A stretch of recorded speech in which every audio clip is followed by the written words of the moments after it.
What are the 6 things you must know before your internship?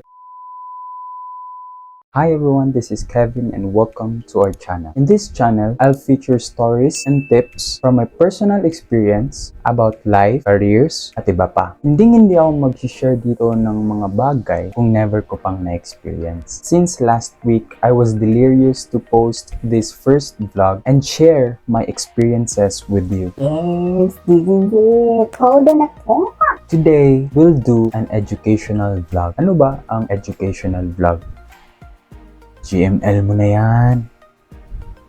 Kidding aside, an educational vlog is a video blog that helps you learn specific topics, be it technical or travel vlogs, as long as it is for educational purposes. Today, we'll be doing an educational vlog about internships. Nakapag-internship ka na ba?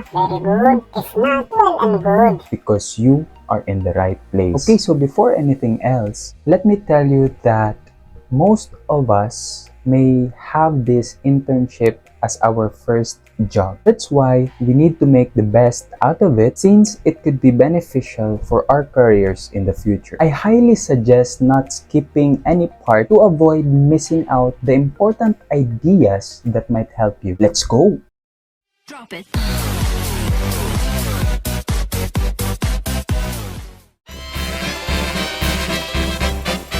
What is an internship?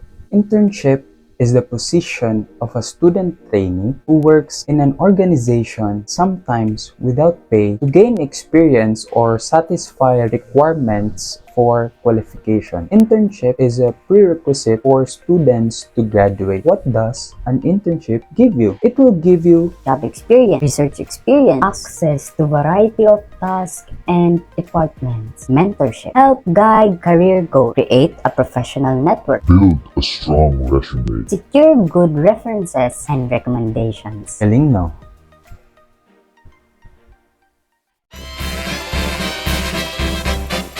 What are the different types of internships? Internships may differ depending on your school. At Mapua University, we have an ALA or Alternative Learning Assessment. In this case, students will have to accomplish a certain watch hours and create journals. We also have a VISMA or professor mentorship. In this case, students will be under the supervision of a school professor. And the last one is VIP or Virtual International Program. These include Virtual International OJT or VIOJT, International OJT, and Company OJT. Internships can be with pay or without pay. So in my case before, since Mapua is not allowing on-site internship because of the pandemic, I chose the VIP, specifically VIOJT or Virtual International OJT. Ano ba yung pros and cons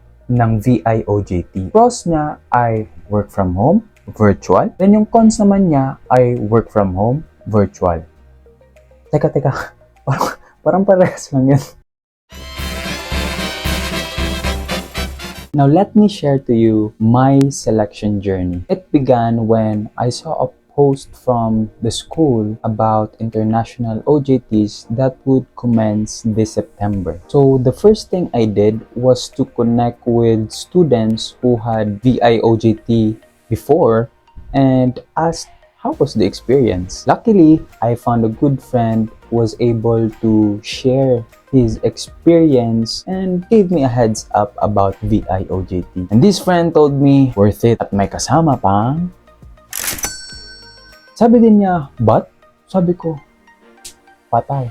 He said, but frankly, out of 100 students, only 10 were selected during his time. Kaya after we talked, I told myself to try because I know that it will be a life-changing opportunity and I won't regret it in the end for not trying. After that, I searched and prepared all the requirements. The first stage was the submission of resume, and then initial interviews, then final interviews, until the signing of contracts. Yung experience is para ka na ding nag-a-apply for a work kung saan nag-aantay ka na lang kung kailan ulit sila mag-i-email sa'yo. Right now, I'm on my third week of VIOGT and it's doing great. And probably I will share my experiences with you after this tenure. I know guys, you must have been waiting for this whole time. Let me share with you the 6 things you must know before your internship.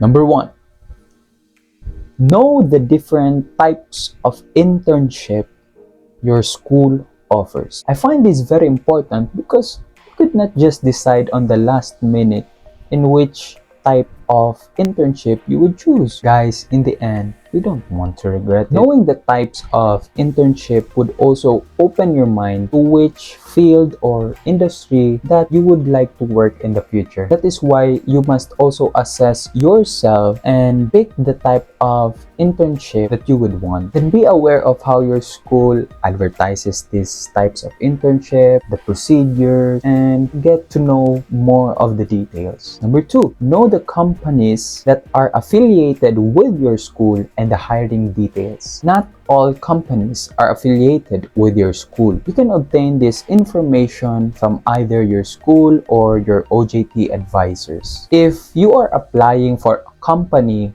who is not affiliated with your school, you must prepare all the documents ahead of time since it might take a while to get approved. Also make sure that these companies that you have been looking for are hiring interns. You must know the hiring details. For example, having a prior knowledge for the deadline of submission would be an advantage because you can have an ample time to prepare all the documents you need and to prepare yourself. And there are times that there might be limited slots for your internship. Having knowledge of which company are hiring interns can also widen your doors for opportunity because your choices or options are not limited. Number 3, know the overview and background of the company you are applying. Meaning, you must look for a company that are aligned with your values and interests. You might probably want to ask yourself, is this the industry I want to be part in the future? Having the background knowledge of the company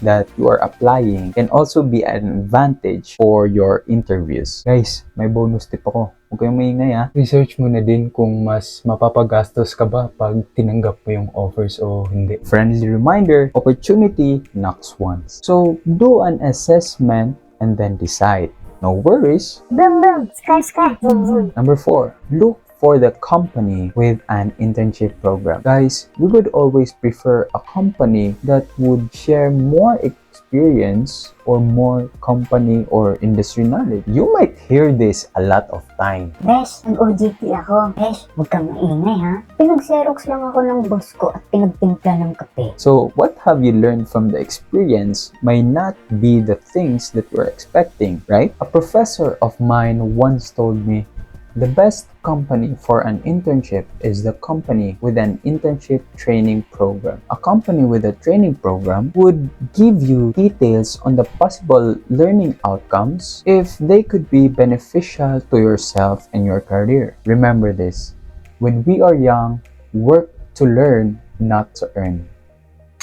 Number 5, workload. If you want to enjoy your journey as an intern, I suggest not including any other subjects in your load because if you will be dealing with the real business type of internship, it can drain you sometimes and prevents you to do other stuff. Overloading may affect one way or another, either your internship or your other subjects. Guys, some companies do not allow us to participate in extracurricular activities, especially outside school activities. Kung important school activity yan, okay lang yan.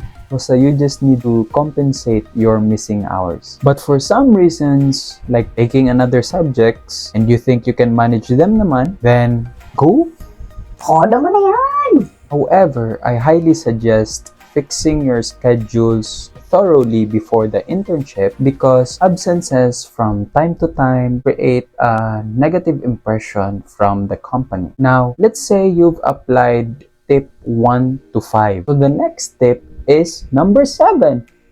The next step is number 6. Listen, Number 6 is creating resumes, creating job sites account, and preparing yourself. Right now, start drafting your resumes and even cover letters because they are the first requirements for an internship. Job sites? Yes, job sites. Examples are LinkedIn, JobStreet, iba pa. Starting now, that would be our gateway as we seek jobs in the future. You might as well creating your portfolio now, then later. Why does adding your job site account an advantage? Because that is also another way for CEOs or HRs to review your profile, personal details, if they have time. Lastly, prepare yourself. Prepare yourself for interviews, enhance personal relations, and enhance your skills. Also, prepare yourself for the least likely to happen. Let me share with you a quote from John Wooden. Failing to prepare is preparing to fail.